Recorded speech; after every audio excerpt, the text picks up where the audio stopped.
2000년대 들어 저금리 기조가 이어지고 은행에서도 보험이나 펀드 등을 판매할 수 있도록 규제가 완화되면서 증권사는 물론 은행들까지 파생금융 상품인 ELS 판매에 열을 올렸습니다. 지난 6월 기준 발행 잔액은 37조 5천억 원으로 매달 3조 원어치가 발행됩니다.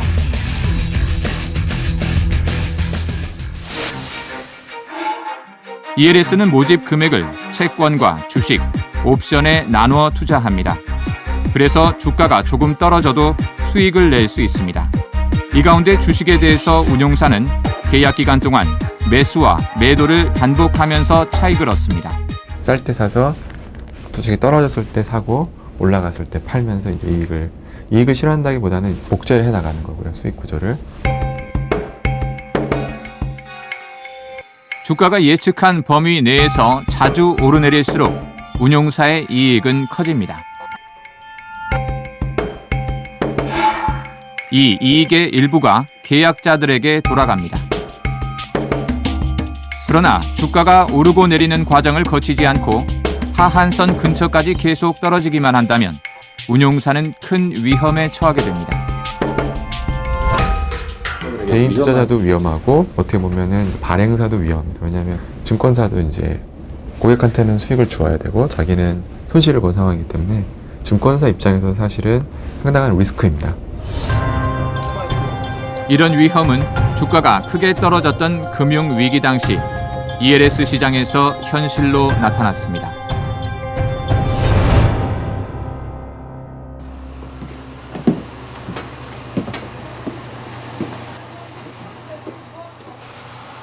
(57살) 김문식 씨는 지난 2007년 ELS에 가입했습니다.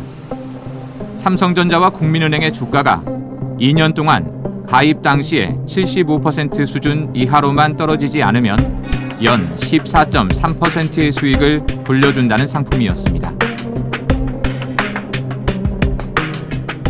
기준 종목으로 선정된 이제 삼성전자나 국민은행은 우리나라의 그 대표 기업이고, 그 다음에 그 회사가 그 짧은 기간에 그렇게 큰 폭으로 떨어지리라고는 상상을 못했기 때문에 선택을 하게 됐죠.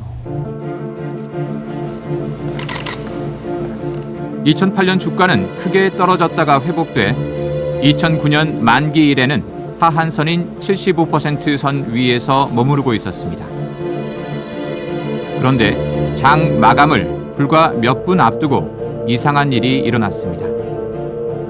가격을 그날 마지막 날 가격을 유심히 관찰하면 누구든지 알 수 있을 정도로 항상 거기 그 위에서 저 종가가 100원, 200원 위에서 형성이 되다가 조금만 올라가면은 가격을 내리기 위해서 물량을 던지고 하다가 종가 무렵에는 대량으로 물량을 던져서 가격을 의도적으로 떨었다라는 것을 알 수 있었습니다. 결국 종가는 수익 지급선에서 딱 40원이 부족했고 김문식 씨는 원금까지 손실을 봤습니다. 수익금을 지급하지 않기 위해 마지막 순간 주가를 떨어뜨린 것이 분명하다고 판단한 김 씨는 소송을 결심했습니다. 그러니까 이게 조금 떨어졌을 때는 어차피 보험료 낸다. 제가 이제 그냥 김 씨는 이 과정에서 변호사를 통해 뜻밖의 사실을 알게 됐습니다. 제가 자신과 계약을 맺은 국내 증권사가 똑같은 상품을 해외 투자은행과 동시에 계약했다는 사실이었습니다. 분사를 하진 않겠죠. 외국계 금융기관에다 분사를 하진 않겠죠. 이른바 백투백 계약이라고 부르는 이 계약은 최초 기준주가 결정일과 최고 수익률, 기초 자산에 이르기까지 모든 계약 내용이 원 계약과 똑같습니다. 결국 김 씨가 산 ELS 상품을 실제로 운용하는 곳은 해외 투자은행이었고 국내 증권사는 중간에서 판매 대가로 수수료만 얻은 겁니다. 그리고 만기 시점에 주식을 대량 매도한 곳은 바로 해외 투자은행이었습니다. 외국계 증권사들이 ELS 상품을 가지고 와서 그걸 이제 팔기 위해서 국내 증권사 그 지점망을 이용했다고 보는 게 더 맞는 것 같습니다. 최근에는 국내 증권사가 백투백 역할에서 자체 발행을 하고 자체 해지를 하는 증권사도 최근에 급격하게 증가를 했습니다. 해지란 자산이나 투자의 손실을 줄이거나 막기 위해 증권이나 통화를 사고 파는 거래입니다. 즉 해외 투자은행들이 자신의 투자 손실을 피하기 위해 만기일에 해지 거래를 한 결과 국내 계약자들이 손해를 본 셈입니다. 김 씨처럼 큰 손해를 본 ELS 가입자들은 당연히 부당한 주가 조작이라고 생각했지만 증권업계의 주장은 전혀 다릅니다. 금융회사가 투자 위험을 줄이기 위한 해지 거래는 파생금융상품 공식에 따라 이루어지는 정당한 행위이며 주가 조작은 극히 예외적이라는 겁니다. 그러면 이게 정상적인 해지인지 예. 아니면 예. 의도를 가지고 종가를 예. 조작하는 행위인지를 예. 어떻게 구별할 수 있습니까? 사실 이제 엄밀하게 구별하는 것은 쉽지는 않습니다. 그런데 이제 이론적으로 우리가 매도를 해야 될 금액이 있는데 그 금액보다 한순간에 워낙 많은 금액이 쏟아지게 되면 그걸 보고 이제 시세 조종으로 우리가 의심을 할 수가 있고요. 누가 보기에도 예를 들면 100주만 매도를 해야 되는데 동시호가 때 10,000주를 매도를 했다. 그럼 누가 보더라도 그거는 이제 시세 조종 의혹이 생길 수 있는 부분이기 때문에. 현재 전체 ELS의 69%, 25조 9천억 원어치가 이런 백투백 계약을 맺고 있습니다. 하지만 개인 계약자들이 손실을 입었을 때 이 상품의 원 발행자가 누구인지 확인하기가 쉽지 않습니다.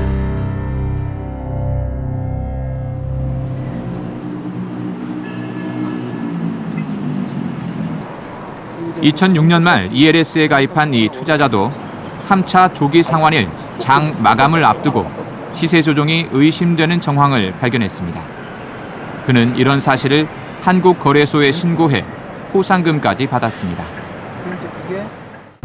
정식으로 이 사건이 문제가 있는 것 같아서 검찰에 고발을 하기로 했습니다. 그래서 고발을 할 경우에 그 신고하신 분한테 포상금으로 350만 원을 또 지급해드리기로 했습니다. 해서 350만 원을 입금받았습니다. 금융당국이 검찰에 고발했다는 건 시세 조종의 실체를 확인했다는 얘기입니다. 이 투자자는 원금의 80%에 해당하는 손실액 수천만 원을 되찾기 위해 시세를 조종한 곳이 어디인지 알려달라고 금융감독원에 요청했습니다. 그러나 금융감독원은 해당 종목의 주가에 영향을 줄 수 있다는 이유로 사실 확인을 거부했습니다. 금융감독원에서는 신문을 잘 보고 있으면은 뉴스에도 뜰 수가 있으니까 그때 혹시 뉴스에 뜨면은 그때 한번 가서 다시 알아보라고 금융감독원에서는 그러더라고요. 신문을 열심히 한번 보고 있다 보면은 혹시 뉴스화가 될 수도 있습니다. 금융당국은 2009년에야 ELS의 시세 조종을 금지하는 가이드라인을 제정했습니다. 그때까지 ELS 시장에서 개인 투자자를 위한 보호 장치는 사실상 없었던 셈입니다. 사실은 1990년대도 이런 상품들은 우리나라에 상당히 외환위기 전에도 많았었거든요. 근데 그때는 문제가 되지 않았던 게 금융기관들 간의 거래였어요. 그런데 2000년대에 보면은 정부도 사실은 여기에 대해서 규제를 소홀히 했고요.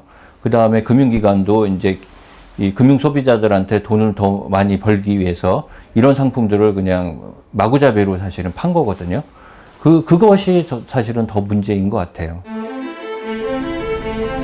금융위기 당시 개인 투자자들에게 큰 손실을 안긴 파생금융 상품이 ELS였다면 중소기업에게 피해를 준 파생금융 상품은 히코였습니다.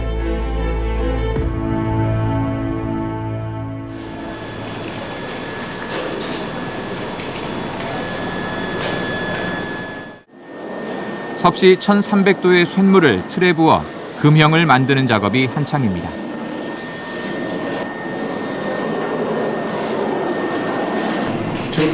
(12년) 전부터 자동차 금형 제작을 해온 이 회사는 기술 발전을 따라잡느라 여념이 없습니다. 해외 뭐 일본이라든지 독일이라든지 다양한 국가의 그 설계 도면을 접하게 되는데 여기서 이제 그 각 스탠다드 중에 좀 특별하게 우리가 좀 스타디할 부분들 그런 것들을 우리가 또 우리 설계 도면에 반영하고 피드백하고 하는 일도 여기서 하고 있습니다. 제품을 만들어 해외로 수출하면 몇 개월이 지난 뒤에야 대금을 받는데 문제는 환율입니다. 물건을 10억 원어치 수출해도 수출 대금을 받았을 때 환율이 10% 떨어지면 9억 원만 손에 쥐게 되는 겁니다. 계약할 당시의 환율하고 공사가 끝나서 이게 쉬핑이 돼서 환전을 할 그 타이밍이 뭐 짧게는 한 6, 7개월, 길게는 뭐 한 1년, 2년 걸리다 보니까 환율의 변동성이라는 건 기업 이익에 엄청난 영향을 주죠. 지난 2005년 이처럼 환율 변동 때문에 고민하던 수출 기업들에게 키코라는 새로운 금융 상품이 처음 소개됐습니다. 은행들은 세미나까지 열어가며 기업들에게 이 상품을 적극 홍보했습니다.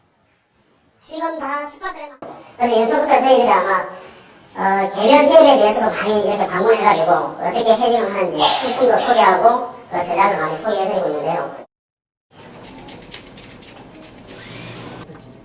키코는 기업과 은행이 나중에 거래할 달러화의 가격과 거래량을 미리 약정해 놓는 파생금융 상품입니다.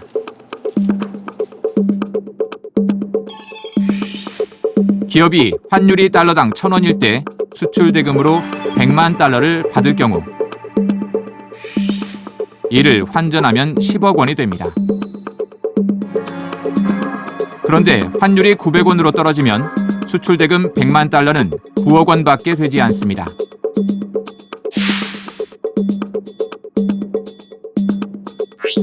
이때 만약 기업이 달러당 1,000원의 키코 계약을 했다면 시세인 900원이 아니라 1,000원에 팔 수 있기 때문에 수출 대금에서 오는 환 손실을 보충할 수 있습니다. 그러나 환율이 1,100원으로 오른다면 기업은 1,100원짜리 달러를 1,000원에 은행에 넘겨야 하니 이번에는 은행이 이익을 봅니다. 그런데 키코 계약은 환율이 일정 수준 이하로 떨어지면 자동 해지되는 제한선이 있습니다. 반면 환율이 오를 경우에는 이런 제한선이 없습니다. 게다가 환율이 일정 수준을 넘으면 기업은 약정 금액보다 두세 배 많은 달러를 은행에 팔아야 합니다. 쉽게 말해 환율이 폭등하면 기업에게는 큰 재앙입니다. 당시 기업들은 이런 위험을 제대로 생각하지 못한 채 앞으로 환율이 내려갈 것이라는 은행 말을 믿고 키코 계약을 했습니다. 보니까 10개 중에 9군데가 쭉 내려간다 이거다 이게. 하나는 올라간다 이거야 그러면 다수가 얘기하는 이 정도는 어느 정도 참고해야 된다. 아 다음 트렌드구나. 다음 트렌드라는 이 부분에 대해서는 어느 정도 따라가셔도 크게 무방하다고 그러니까 문제가 없다고 보도 되겠죠. 왜냐면 이 무렵 배포된 은행 자료에는 당시 900원대이던 환율이 700원대까지도 떨어질 수 있다고 적혀 있습니다. 은행들은 또 키코를 팔기 위해 중소기업 재무 담당 직원들을 모아서 해외 여행을 보내주는가 하면 중소기업을 직접 찾아가 계약을 권유하기도 했습니다. 키코 이거 계약서 사인 안 하시면 그 대출 연장 안 됩니다. 상환하셔야 됩니다. 이 말 한마디에 이제 엄청난 충격을 받습니다. 당연히 가입을 해줄 수밖에 없는 거예요. 그런 것들이 굉장히 많이 있었습니다. 꺾기로 가입한 것들이. 그런데 키코가 팔리기 시작한 2005년 이후 외환 시장엔 이미 중요한 변화가 일어나고 있었습니다. 당시 외국인들이 국내 주식을 팔기 시작해 환율 상승 요인이 커진 겁니다. 또 2007년부터는 정부가 수출 증대를 위해 본격적인 고환율 정책을 채택했습니다. 여기에 결정적으로 금융 위기가 터진 이후 환율은 당초 은행들과의 전망과는 정반대로 급등했습니다. 원달러 환율이 폭등하며 심리적 고점인 1,500원 선마저 넘었습니다. 지난 9일간 125원이 폭등하며 석 달여 만에 최고치를 기록했습니다. 700원대까지 떨어진다던 환율이 2009년 초 1,500원대까지 급등하자 키코에 가입한 기업들은 공황 상태에 빠졌습니다.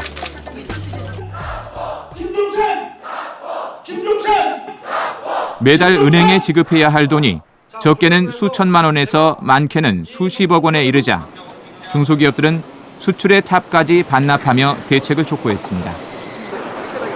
700여 개 가입업체의 전체 손실액은 3조 4천억 원. 한 기업당 평균 50억 원씩 손해를 본 셈입니다. 중소기업들에겐 갑작스러운 사망 선고나 마찬가지였습니다. 계약서 하나에 사인한 거로 그래도 하려고 그냥 또 나름대로 성공했다고 했던 회사가 이걸 끝나는 걸 하는 건 정말 꿈 같았습니다. 지금 생각해서 악몽을 꾸는 듯한 잠못 든 날도 그냥 조식병원도 다니고 그랬어요. 상상이 안 갔으니까. 우리가 뭐 대외 언론까지 포함해서 벼랑 끝에 몰린 중소기업들은 은행이 환율 전망을 잘못했고 상품의 위험에 대해서도 설명이 부실했다며 문제를 제기했습니다.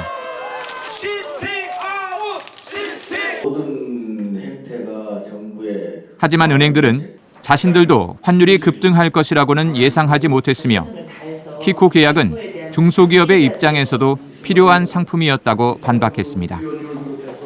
과연 거래기업은 향후에 환 리스크를 어떻게 해치하는 것이 맞느냐?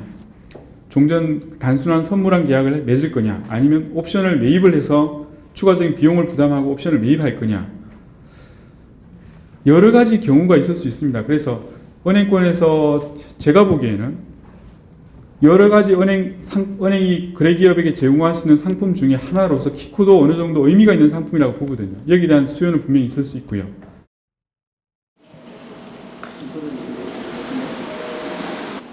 피해 기업들은 2010년 2월 이 사건을 수사해달라고 검찰에 고소장을 제출했습니다.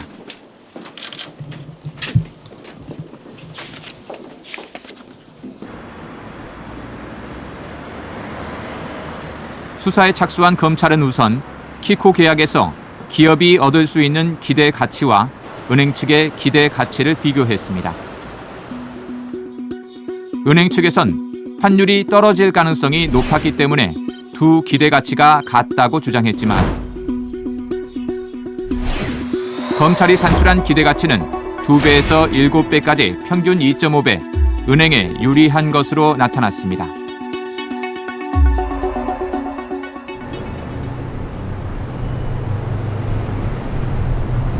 검찰은 계약의 타당성 여부를 확인하기 위해 2010년 말과 11년 초 두 차례에 걸쳐 미국의 상품선물거래위원회 CFTC와 증권거래위원회 SEC를 찾아갔습니다. 당시 회의록에는 이렇게 적혀 있습니다.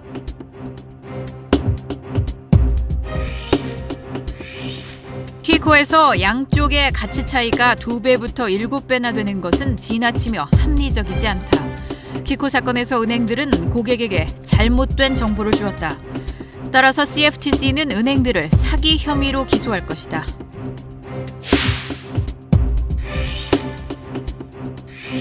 미국 SEC는 사기 행위 금지 규정에 따라 은행에게 벌금 조치나 기타 금지 명령 조치를 취할 것이다. 미 법무부와 연방검찰청의 경우 형사 기소할 것이다. 이런 것들이 저희가 올해 초에 뒤늦게 굉장히 어렵게 그 법원 사실주를 통해서 구했는데 이 키코 사건의 본질을 제대로 짚은 중요한 문건이라고 봅니다. 우리 대학 교수님이신가요? 당시 검찰의 수사를 자문했던 한 금융 전문가는 검찰이 은행 내부의 녹취록도 입수해 분석했다고 국정감사에서 증언했습니다. 작년 11월 29일 날 그 녹취록은 은행들이 키코 거래로 돈을 많이 번다는 사실을 기업에게 비밀로 하라는 내용이었습니다. 작년 한 1월 그 본점 직원이 지점 직원한테 얘기하는 게 이거 지금 우리가 뭐 이 고객들을 키코 가입 계약자들이 일본으로 초대를 해가지고 골프 접대를 해야 되는데 절대로 우리가 돈이 많이 남는다는 걸 알게 되면 안 된다.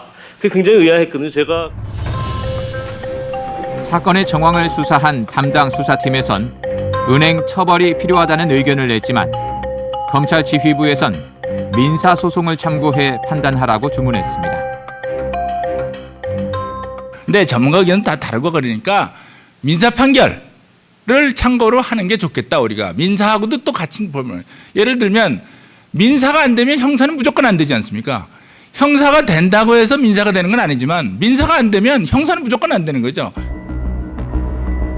키코 수사에 적극적인 의지를 보였던 담당 검사는 사직했고 지난해 7월 검찰은 이 사건을 불기소 처분했습니다.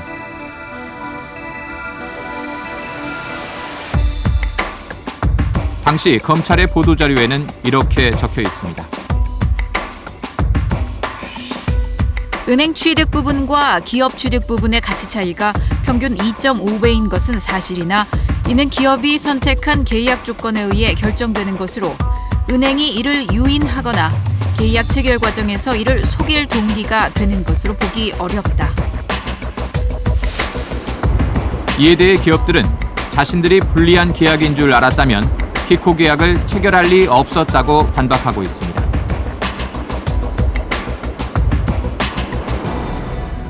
만약 검찰이 제대로 수사를 했다면 일제히 이제 모든 그런 지점들, 그런 파생 상품을 팔아본 경험이 전혀 없는 지점들까지 판매 전략에 나섰던 거 보게 되면 은행 내부에서는 이제 각 지점마다 이 파생 상품, 장외 파생 상품들을 판매하도록 하는 판매 동료 전략들이 있었는데 그런 사실관계들이 많이 밝혀졌을 거고. 그런데 ELS와 마찬가지로 키코 계약에서도 국내 은행과 외국 투자은행 사이에 백투백 계약서가 발견됐습니다. 원 계약과 백투백 계약을 비교해보면 계약일 2007년 6월 11일 최초 행사 환율 947원과 복잡한 행사 환율 계산 방식 등이 똑같습니다. 다만 원 계약에서는 수수료가 없다고 돼 있는데 국내 은행과 외국 투자은행의 백투백 계약에는 72,000달러의 수수료가 있습니다. 국내 은행이 키코 계약 한 건에 8천만 원의 수수료를 받았다는 얘기입니다. 중간에서 저희가 그 연결 통로 같은 게 된 거잖아요. 예. 고객 사이에서. 네. 그거를 중개해주는 중개 수수료로 받은 거고 해외 아이디가 이미 안 들어놓은 상품이라든지 이런 거는 그들한테 설명을 듣고 이렇게 하면 네. 이해를 할 수는 있을 거니까 그거를 직접 개발할 필요까지는 없다. 키코 거래 가운데 이런 백투백 계약이 있는 비율이 어느 정도인지 은행들은 밝히지 않고 있습니다.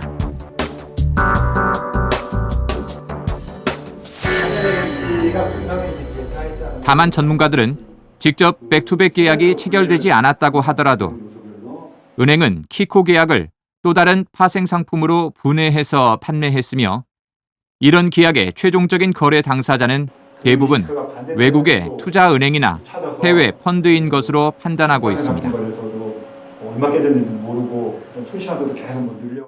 외국한 거래 규정에 의해서 이제 규제를 받게 되고 외환 위기 이후 은행 건전성을 강조하고 유지하려고 하는 은행들의 속성상 대부분의 선물안이나 키코 물량을 국내 소재한 은행들이 다 보유를 하지 않고 풍부한 정보와 충분한 자본이 있는 국외 소재 대형 은행이나 증권사, 헤지펀드, 외국인 투자자에게 직접 같은 형태 또는 간접적인 포트폴리오 형태로 넘어가게 됩니다. 물론 이런 간접 거래를 통해서도 은행은 수수료 수익을 얻습니다. 판매에 따라서 수수료를 먹기 때문에 고스란히 은행의 수익으로 될 수 있는 것이죠. 그래서 은행에서는 엄청나게 캠페인을 드라이브를 거는 것입니다. 그런데 은행 창구에 있는 입장에서는 직원들 입장에서는 직원들에 대한 평가에 들어가기 때문에 캠페인을 해야 되고 또 가장 손쉽게 할 수 있는 것이 자신들이 거래하는 기업에다가 이렇게 보험 상품도 팔고 그리고 뭐 이런 그 파생 금융 상품도 파는 것입니다.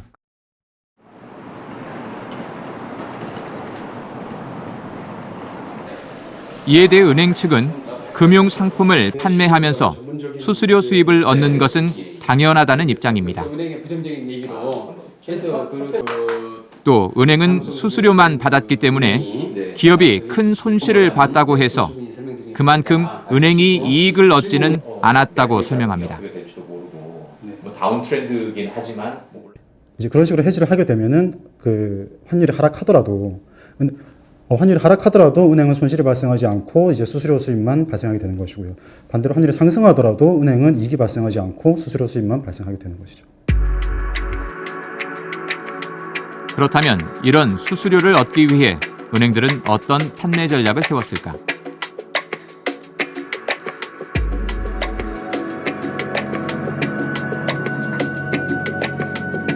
국회 민병두 의원실에 제출한 자료를 보면 금융감독원은 2008년에서 2009년까지 키코 사태를 조사했습니다.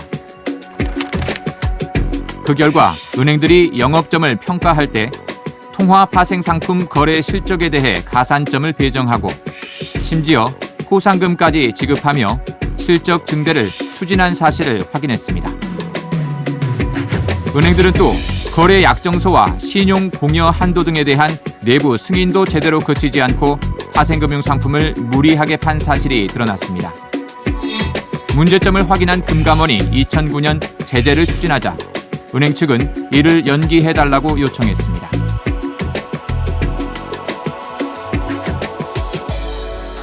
법원의 그 소송 과정에서 진실 규명 절차가 진행되고 있으므로 금감원이 이런 잘잘못을 따지는 그런 절차를 진행하게 되면 법원의 그 판결에 사실규명에 영향을 미칠 수 있으므로 그런 심의 절차를 좀 유보해달라는 건의를 한 적은 있습니다. 금감원의 제재심의위원들은 은행의 이런 요청을 받아들여 1년 동안이나 제재를 미뤘습니다.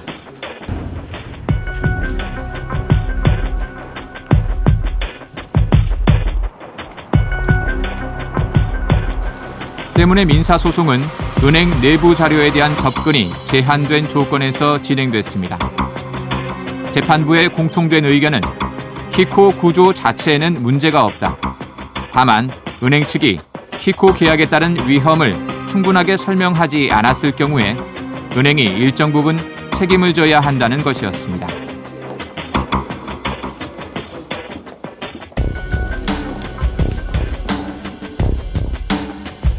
(2008년부터) 210개 중소기업이 소송을 시작했는데 이 가운데 169건은 은행의 책임이 전혀 없다는 판결이 나왔고 10에서 50%까지 은행의 책임을 인정한 판결이 37건, 은행의 책임이 더 크다고 판결한 경우는 4건밖에 되지 않았습니다. 이런 판결 경향은 다른 나라의 경우와는 개조적입니다. 뭐 미국, 독일, 이태리, 뭐 인도 할 것 없이 전 세계적으로 이런 사건들이 뭐 많습니다. 근데 거의 대부분이 기업 측에 유리한 판결이 나오는 게 일반적입니다. 거의 뭐 은행 측이 패소를 해요. 그건 잘 우리가 생각할 게 있습니다. 왜 그런 판결이 나오는지. 그거는 은행 측은 모든 정보를 가지고 그 상품을 판매를 했는데 그걸 반대해서 산 기업들은 제대로 몰랐다는 거예요. 문제는.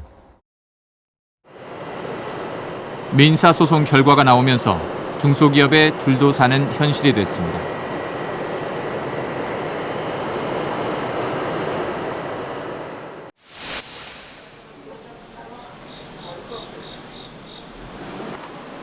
취재진을 만난 날 조정희 씨는 베트남에서 입을 겨울 옷을 챙기고 있었습니다. 조정희 씨는 키코 계약 때문에 10년 넘게 일궈온 회사를 잃었습니다. 그 사람은 어렸을 때부터 공장에서 재봉을 배웠고 그 기술 덕분에 차린 직원 7명의 작은 의류 중개업체였습니다.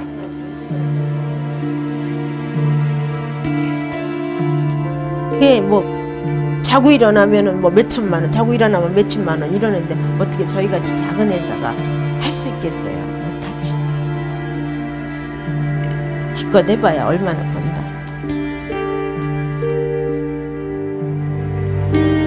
모두 6억 원이 넘는 돈을 은행에 물어줘야 했고 은행 거래가 끊기면서 사업을 접고 스트레스로 위종양 수술까지 받았습니다. 하지만 조 씨를 더욱 슬프게 한 건 환투기를 하다가 망한 것 아니냐는 주위의 시선이었습니다. 난 대한민국에서 이런 일이 있다는 거는 생각도 못했어요. 정말로. 그래서 막상 법정 가서 싸워보니까 이거는 정말 진실은 드러나질 않더라고요. 진실은. 다 필요 없고 서류상 뭐 만든 거 이런 것만 필요한데 저희가 뭘 알겠어요. 정말로 기술 배워가지고 그 기술로 써먹은 사람인데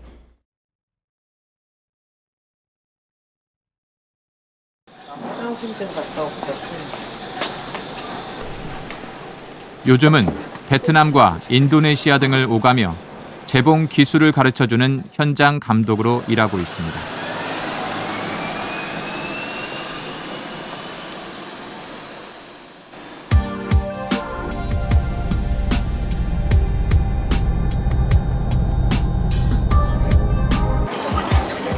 같은 시기 일본에서는 어떤 일이 일어났을까?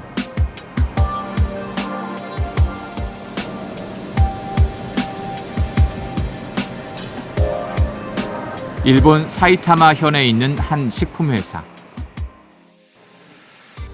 대형 식당에 식재료를 납품하는 100년 전통의 업체입니다.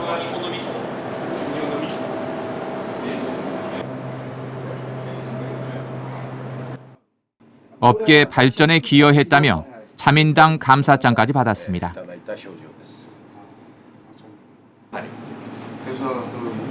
이 업체는 지난 2002년 은행과 파생상품 계약을 하나 체결했습니다. 당시 은행은 엔화 약세, 즉 엔달러 환율 상승이 예상되니 환 위험에 대비해야 한다며 통화 상품 계약을 권했습니다.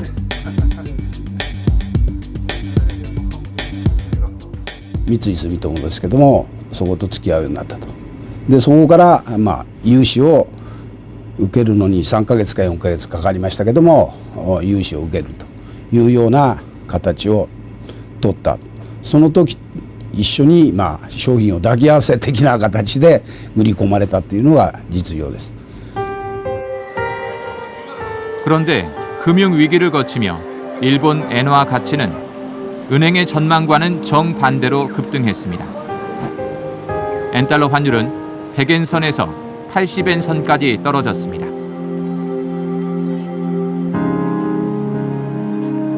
기업은 깜짝 놀라 해약을 요청했습니다. 解約したらこれは解約はできないと。契約したのが年数がありますから契約年数があるんでそれまでは解約できない商品だということを向こうが言ってきたわけです。でそれは説明を契約の時に普通保険でも何でも何の契約でも言いますよね。だからその時一切説明してないじゃないかという形で言ったらばここで解約した場合の損害金はいくらだときちっと説明しろということを言ったら1億いくらの1億3000万かな1億3000万ぐらいの解約金が生じると。じゃあその説明を詳しい説明を持ってきなさいって言ったらそれ以来来ないんですね説明に。 작은 식품 회사에게 18억 원을 위약금으로 내라는 건 회사 문을 닫으라는 얘기나 마찬가지였습니다. 이처럼 일본은 우리와는 반대로 환율 하락, 즉 엔화 강세로 피해를 겪고 있었습니다.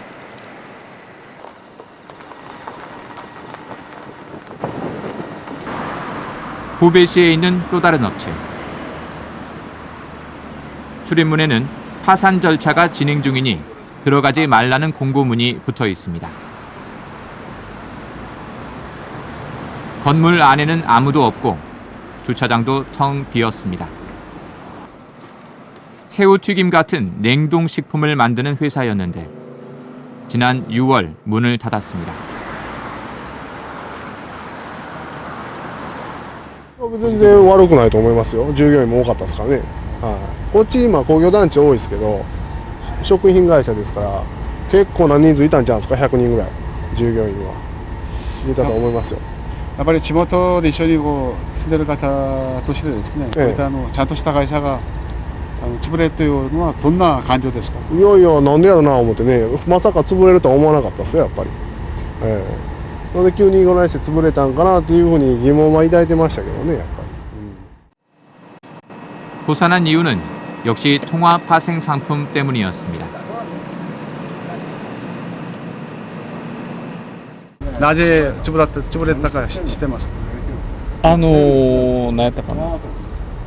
なんか取引失敗して、デリバティブやったっけな。あれに失敗してとか言ってましたよ。 담당 변호사는 은행이 회사의 회생 절차에 협력하지 않아서 회사가 도산했다고 설명했습니다. 銀行が、詳しく言うとですね、売掛金を担保に、出しておりまして、その担保を取ってた銀行がもうこの手続きには協力しないという通達をしてきまして、この銀行がデリバティ商品を売った銀行なんですか。 2010년 9월 말을 기준으로 이런 통화 상품에 가입한 일본 업체는 19,000여 곳이나 됩니다.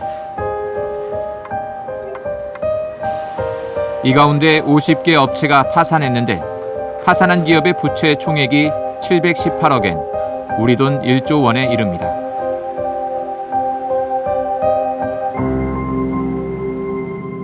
이와円高リスクを取ってほしいところはどっかにあるはずなんですね。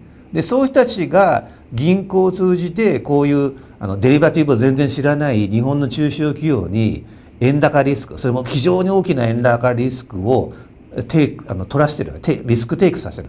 だからリスクヘッジ商品というよりもリスクテイク商品なんで、円高リスクをテイクする、引き受けている商品なんですね。 하지만 속출하는 기업 피해에 대해 대응하는 일본의 해결책은 우리와는 크게 달랐습니다.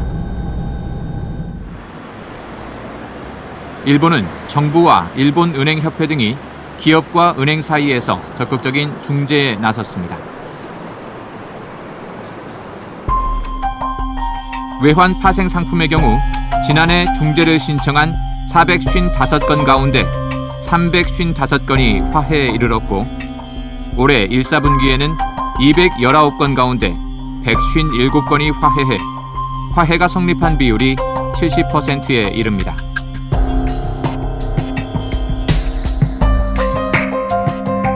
기업들이 당한 피해에 대해 금융상품 판매자인 은행 측의 실질적인 책임을 인정하고 그 피해액의 절반 정도를 분담시킨 것인데 이를 분쟁회 조정제도 ADR이라고 부릅니다. ADR の場合にはできるだけ迅速にですね和解を目指すという制度になっています。でそういうことでその中間形態としてやはりこれは社会的に大きなメリットがあるんじゃないかというふうに言われておりますし、実際にも手前どもの全協の ADR 多数の申し立て、それから和解、これが成立しておりますので、利用者にとってもメリットがあるということが評価されているんじゃないかというふうに思っております。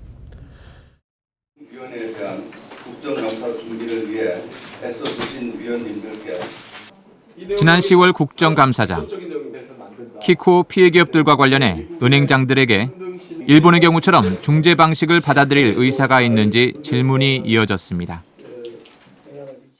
지금 재판에 전부 진행 중에 있고요. 만약에 이런 거를 어떤 재판에 의존하지 않고 다른 방법으로 해결점을 찾는다 그러면 상거래 질서나 금융거래 질서에 심대한 영향이 있다고 생각합니다. 금융당국의 의견도 은행 측 견해와 차이가 없었습니다.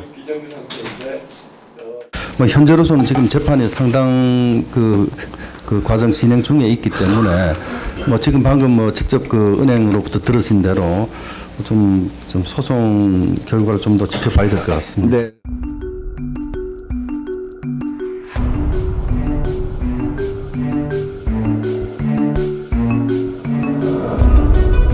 ELS 피해 사례나 키코 사태의 공통점은 금융기관들이 자신들의 위험을 선진 금융 기법을 이용해 분산시키고 줄여나가는 동안 금융 소비자들은 아무 대책 없이 위험에 노출돼 있었다는 점입니다. 그리고 이런 위험 요소가 내재돼 있는 파생금융 상품이 전문가가 아닌 일반인들에게 쉽게 팔렸다는 겁니다.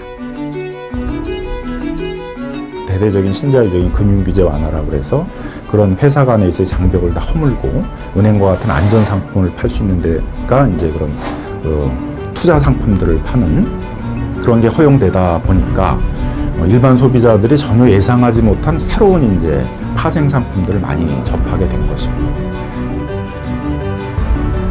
지난해 국내 파생 상품 거래량은 39억 2,800만 건으로 전 세계 거래량의 15.7%를 차지하며 세계 1위를 다투고 있습니다. 국내 주식시장 규모가 세계 13위 수준인 점을 고려하면 파생금융 상품 시장이 경제 규모에 비해 매우 크다는 뜻입니다.